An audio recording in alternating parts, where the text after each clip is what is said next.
2 മാസം നീണ്ട വേനലവധിക്ക് ശേഷം ഖത്തറിൽ സ്കൂളുകൾ തുറന്നു. 3.5 ലക്ഷത്തിലേറെ വിദ്യാർത്ഥികളാണ് വീണ്ടും ക്ലാസ് മുറികളിലെത്തിയത്. വിദ്യാലയങ്ങൾ ആഘോഷപൂർവ്വം കുട്ടികളെ വരവേറ്റു. സ്കൂളുകളും കിൻഡർ ഗാർട്ടനുകളും ഉൾപ്പെടെയുള്ള വിദ്യാലയങ്ങളിലേക്ക് 3.65 ലക്ഷം വിദ്യാർത്ഥികളാണ് തിരികെ എത്തിയത്. ഗവൺമെന്റ് സ്കൂളുകളിൽ പുതിയ അധ്യയന വർഷത്തിന്റെ തുടക്കമായിരുന്നു ഇന്ന്. എന്നാൽ ഇന്ത്യൻ സ്കൂളുകൾ ഇടക്കാല അവധി കഴിഞ്ഞ് 2ാം പാദത്തിലേക്ക് പ്രവേശിച്ചു. ആഘോഷങ്ങൾക്ക് പകിട്ടൊട്ടും കുറയാതെയാണ് സ്കൂൾ അധികൃതർ കുട്ടികളെ സ്വീകരിച്ചത്. സമ്മാനങ്ങളും മധുരവും വിവിധ ഇനം കളികളുമായി അധ്യാപകരും സ്കൂൾ ജീവനക്കാരും വിദ്യാർത്ഥികളെ സ്വാഗതം ചെയ്തു. അധ്യയന വർഷാരംഭത്തിന് മുന്നോടിയായി ഉന്നത വിദ്യാഭ്യാസ മന്ത്രാലയം ആഴ്ചകളോളം നീണ്ട ആസൂത്രണവും തയ്യാറെടുപ്പും നടത്തിയിരുന്നു. അധ്യാപകർക്ക് ഓറിയന്റേഷൻ പ്രോഗ്രാമുകളും സംഘടിപ്പിച്ചു. കഴിഞ്ഞ 24-ന് തന്നെ അധ്യാപകർ സ്കൂളിലെത്തിയിരുന്നു.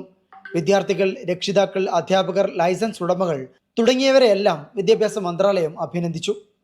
കനത്ത ചൂടിന്റെ പശ്ചാത്തലത്തിൽ എല്ലാ സ്കൂളുകളിലും ആവശ്യമായ സുരക്ഷാ ക്രമീകരണങ്ങൾ ഒരുക്കിയിരുന്നു.